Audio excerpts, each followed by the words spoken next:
ही कथा केवळ मनोरंजनासाठी बनवली असून ही काल्पनिक असून ह्याच्या सत्य घटनेशी कोणताही संबंध नाही. तसा आढळल्यास एक योगायोग समजावा. काही दिवसांपूर्वी रवीला बँकेमध्ये नोकरी लागली होती. रवी हा फार खुश होता. रवीच्या घरचेही फार खुश होते. बघता बघता 1 ते 1.5 महिना निघून गेला असेल. रवी हा आता सर्वांचा लाडका झाला होता. रवी काम हे अगदी चोख करत असे. त्याचबरोबर मॅनेजरही रवीवर फार खुश होते. एवढंच काय तर बँकेचे कस्टमर हे देखील रवीकडनंच फारसे काम करून घेत असे. वीकेंडच्या आदल्या दिवशी मॅनेजरने सांगितले की आज फार काम आहे म्हणून सर्वांना थांबावं लागेल. म्हणूनच रवीला घरी लेट जाण्यास उशीर होणार होते. तसेच सगळे आपापल्या कामाला पुन्हा लागले. तेवढ्यातच मॅनेजरने रवीला हे त्यांच्या केबिनमध्ये बोलवून घेतले आणि सांगितले की वरती जी D नंबरची फाईल आहे ती आण, ती आपल्याला खूप इम्पॉर्टंट आहे. तसंच रवी बोला ठीक आहे सर, आणतो. आणि रवी दुसऱ्या मजल्यावर गेला. त्यांनी फाईल ही घेतली, पण त्यांनी बघितलं की तिसऱ्या मजल्यावर जायला जागा तर आहे, पण तिथे फार अंधार आहे. असं वाटत होतं की फार वर्षापासून तिथे कोणी गेलं नाही आहे. म्हणून रवीने त्याकडे दुर्लक्ष केले आणि पुन्हा खाली येऊन आपल्या कामात व्यस्त झाला. एके दिवशी पुन्हा फाईल आणण्यासाठी रवीला वरती जायचे होते. तसंच त्याला त्याच्या आईचा फोन आला आणि बघता बघता तो 3rd फ्लोअरला गेला. तिसऱ्या मजल्यावर पूर्णपणे अंधार होता. रवीला आपण कुठे आलो हे काही क्षणासाठी कळत नव्हते. त्याचबरोबर तिथे एक लहानसे दार होते. ते ठोठवण्याचे आवाज आले. रवीला वाटलं की तिथे कोणतरी आहे, म्हणून रवीने ते दार उघडले. तसा एक थंडासा वारा रवीच्या बाजूने गेला. रवीने विचारले, कोण आहे? कोण आहे का तिकडे? पण काहीच उत्तर नव्हते. रवीला वाटलं की वाऱ्यामुळे असं झालं असेल. तो दरवाजा रवीने बंद केला. खाली आला. मॅनेजरला हा प्रकार सांगितला. तसं मॅनेजर रवीवर चिडले. तुला काही समजतं की नाही? तू तिकडे का गेलास? तुला अक्कल आहे की नाही? मॅनेजरला एवढं चिडलेलं पाहून रवीला फार भीती वाटली. माझं काही चुकलंय का? रवी बोलला. मॅनेजर बोला, जा आणि आपलं काम कर. त्याचबरोबर मॅनेजरच्या चेहऱ्यावर एक चिंता वाटू लागली आणि थोड्या दिवसांनी रवीला वेगवेगळे आवाज येऊ लागले त्या तिसऱ्या मजल्यावरून. रवी, रवी. हा प्रकार काय आहे रवीला समजत नव्हते. म्हणून तो एके दिवशी पुन्हा तिसऱ्या मजल्यावर गेला, तरी तिथे कोणीच नव्हते. आणि हा प्रकार त्याने त्याच्या बँकमधल्या मित्राला सांगितला. तसं बँकमधला मित्र बोलला, दुर्लक्ष कर या गोष्टीकडे. आणि रवी दुर्लक्षच करत गेला. थोड्या दिवसांनी रवी हा पहिल्यासारखा वागत नव्हता. फार चिडचिड करू लागला होता. एवढंच की काय अगदी कस्टमरांना देखील तो ओरडत होता. रवीचे कंप्लेंट्स यायला लागले आणि मॅनेजरने रवीला आपल्या केबिनमध्ये बोलवले. रवी, हा काय प्रकार आहे? मॅनेजरने रागातच विचारले. तसा रवी बोला, हे बघा, मी आहे ते असं आहे. तुम्हाला ठेवायचं असेल तर ठेवा, नाही तर मी निघून जातो. रवीचं असं बोलणं एकदम अनपेक्षित होतं. मॅनेजरला कळून चुकलं की हा काय प्रकार आहे. पण मॅनेजरने बोलले, ठीक आहे, केबिनमध्ये जा, पण पुन्हा असं वागू नको. त्याचबरोबर दरवाजा लवकर बंद करून रवी निघून गेला. आता तर रवीची तब्येत देखील बिघडू लागली होती. रवी आपल्या बँकमधल्या मित्रांबरोबर भांडू लागत होता आणि एके दिवशी रवी कामाला आला नाही. म्हणून बँकच्या मॅनेजरांनी फोन करून आईला विचारले की रवी आता कुठे आहे. तसंच आईने सांगितले की रवीची तब्येत फार बिघडली आहे. म्हणून मॅनेजर बोले, ठीक आहे, त्याला आराम करायला सांगा. साधारण 5 ते 10 मिनिटं झाले असतील. रवी हा बँकेमध्ये आला, पण यावेळेला त्याला बघून सगळ्यांना आश्चर्य वाटले. अरे रवी, तुझी तब्येत कशी आहे? मित्राने विचारले. त्याचबरोबर मित्राने त्याच्या कपाळावर हात लावला. तसा हात लगेच मागे घेतला, कारण की रवीचं शरीर हे पूर्णपणे तापाने फणफणत होतं. मित्राला फार काळजी वाटली. तसंच त्याने ओरडले.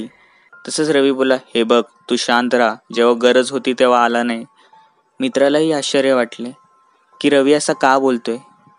मित्राने विचारले, अरे काय झालं तुला? तसा रवी बोला, हो, साईडला.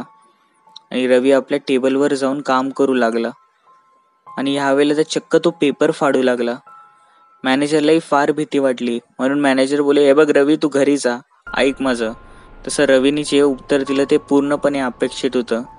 मी घरी जाऊ का? मी काय केलंय का? जेव्हा तुम्हाला माझी गरज होती तेव्हा तुम्ही माझा वापर करून घेतला, पण मला तुम्ही देखील सोडवायला देखील आला नाहीत. हा प्रकार काय आहे मॅनेजरला देखील कळत नव्हते.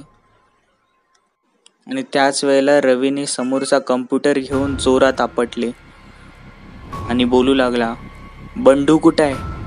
बंडू कुठं आहे? माझ्या समोर आणा त्याला, मी त्याला सोडणार नाही. तसेच बँकेच्या कर्मचाऱ्यांनी रवीचे हात आणि पाय धरले आणि त्याला कसाबसा घरी आणला. रवी बेशुद्ध पडला होता आणि मॅनेजरला फार टेन्शन आले होते. आईने विचारले, हा नक्की प्रकार काय आहे सांगा. त्याच वेळेला आईने जरा दम देतच बोलली की तुम्ही सांगताय का आता? आणि मॅनेजर सांगू लागला की रवीला भूताने झपटलेला आहे. त्याच वेळेला आईला आणि त्यांच्या घरच्यांना फार मोठा धक्का बसला. भूताने म्हणजे तुम्हाला नक्की बोलायचं काय आहे? बँकमधल्या सर्व कर्मचाऱ्यांनी हा प्रश्न विचारला आणि ते मॅनेजर बोलू लागले. साधारण 10 वर्षापूर्वी ही बँक ही अगदी प्रेमाने आणि सुरळीत चालवत होती. रवीसारखाच एक व्यक्ती दिनेश हा या बँकेत कामाला होता. तोही सर्वांचा लाडका होता. एका दिवशी कामाचा लोड फार पडल्याने आम्ही सगळे बँकेमध्ये थांबून ते काम पूर्ण करण्याचे ठरवले आणि बघता बघता रात्रीचे 8-9 वाजले. म्हणून दिनेश वरती फ्रेश होण्यासाठी गेला, ते म्हणजे 3ऱ्या मजल्यावर. 5 ते 10 मिनिटं झाले असतील सर्वांचे काम संपले. तसे सर्वांनी हळूहळू करून हे बँकेमधून घरी जायला निघाले. त्याचबरोबर बंडूनी सगळे चेक केले.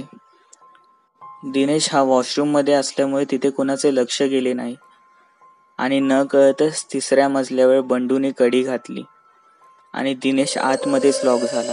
दुसऱ्या दिवशी वीकेंड असल्यामुळे आणि वाहनांची बाहेर वर्दळ असल्यामुळे फारसं कुणी या गोष्टीकडे लक्ष दिलं नाही. सगळे आपापल्या घरी निघून गेले. तसंच बंडू हा वॉचमॅन असल्यामुळे खाली निघून आला आणि बँक पूर्णपणे लॉक करून हा बाहेर थांबून आपले काम करू लागला.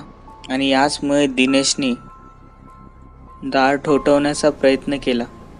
दिनेश फार ओरडू लागला, मला बाहेर काढा, कोणी आहे का? पण दिनेशच्या हाक ऐकायला तिथेच कोणीच नव्हते. दिनेश रडू लागला. त्याने पुन्हा दार वाजवले. त्याला अगोदर असे वाटले की त्याची कोणी मस्ती करत आहे, म्हणून तो थोड्या वेळ थांबला देखील. पण नंतर त्याला कळले की हे खरंच कोणी मस्ती न करता मी इथे अडकलो आहे. एवढंच काय, त्याला माहीत होतं की बंडू हा आज रात्री कामाला आहे, म्हणून त्यांनी बंडूच्या नावाने हाका मारायला चालू केली. पण बंडू काही ऐकत नव्हता, कारण की त्याला आवाजच जात नव्हता. त्याचबरोबर दुसऱ्या दिवशी शनिवार आणि रविवार असल्यामुळे दिनेशची तब्येत अजून बिघडू लागली. शनिवारी पोटात अन्न नसल्याने दिनेशला चक्कर येऊ लागली. त्याचबरोबर रविवारी अन्न आणि पाणी न मिळाल्याने दिनेशची तब्येत अजून खालावली आणि त्याचबरोबर त्याचे त्या बंद खोलीमध्ये निधन झाले. सोमवारी आम्ही बँक उघडताच आम्हाला हा प्रकार समजला. काही दिवसांनी आम्हाला दिनेश असल्याचा भास होत होता आणि तीच आत्मा सर्वांना त्रास देत होती आणि बंडूनी हे कामही सोडले होते. दिनेशचा गैरसमज झाला की बंडूने मुद्दामून त्याला आतमध्ये बंद करून ठेवले, त्यामुळे त्याचे निधन झाले आणि आम्ही सर्व त्या 3ऱ्या फ्लोअरवर जाण्याचे टाळले आणि नेमकी रवी हा 3ऱ्या फ्लोअरला गेला. मग आता काय करायचे? रवीच्या आईने विचारले. त्याच वेळेला मॅनेजर बोलले, मलाही काही ठाऊक नाही. त्याचबरोबर रवीच्या मित्राने सांगितले की सर, आपण असे केले तर आपण बंडूला दिनेश समोर आणले तर? तसं मॅनेजर बोलले, बंडू हा गेल्या 8 ते 9 वर्षापासून कुठे आहे हे कोणालाच माहीत नाही. आणि त्याचबरोबर डॉक्टरांनी देखील सांगितले की रवीचं आता जगणं फार मुश्किल आहे, कारण की त्याची तब्येत अजून खालवत चालली आहे. इकडे रवीला हॉस्पिटलमध्ये शिफ्ट केले. तसेच मॅनेजर आणि इतर सर्व कर्मचाऱ्यांनी बंडूची शोध घेणी चालू केली. आणि सुदैवाने बंडूचा पत्ता कळला. त्याला तशाच स्थितीमध्ये पुन्हा त्या बँकेमध्ये आणले. सुरुवातीला बंडू तिथे जाण्यास तयार नव्हता, पण रवीच्या आईने फार विनंती केली आणि बंडू हा तिथे गेला. त्याच वेळेला तो 3ऱ्या मजल्यावर गेला आणि त्या रूम बाहेर राहून बंडूनी क्षमा मागितली. हे बघ दिनेश, जे झालं ते न कळत झालं. माझी यात काहीच चूक नाही, मला माफ कर. आणि त्याच वेळेला आवाज आला, मी तुला माफ करू, पण का? तू तर माझा जीव घेतलास ना.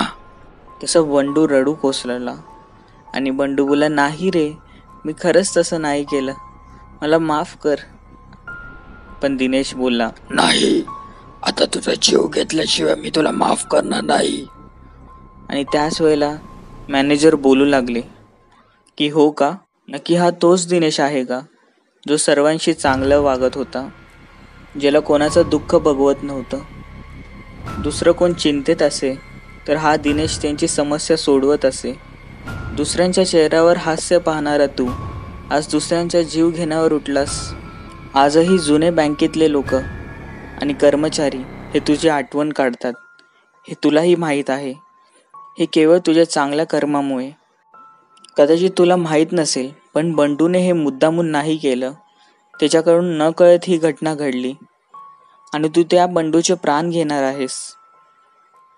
आणि असं बोलताच आतमधनं आवाज यायचे बंद झाले आणि इकडे बंडूही फार मोठमोठ्याने रडत होता आणि पुन्हा माफी मागत होता.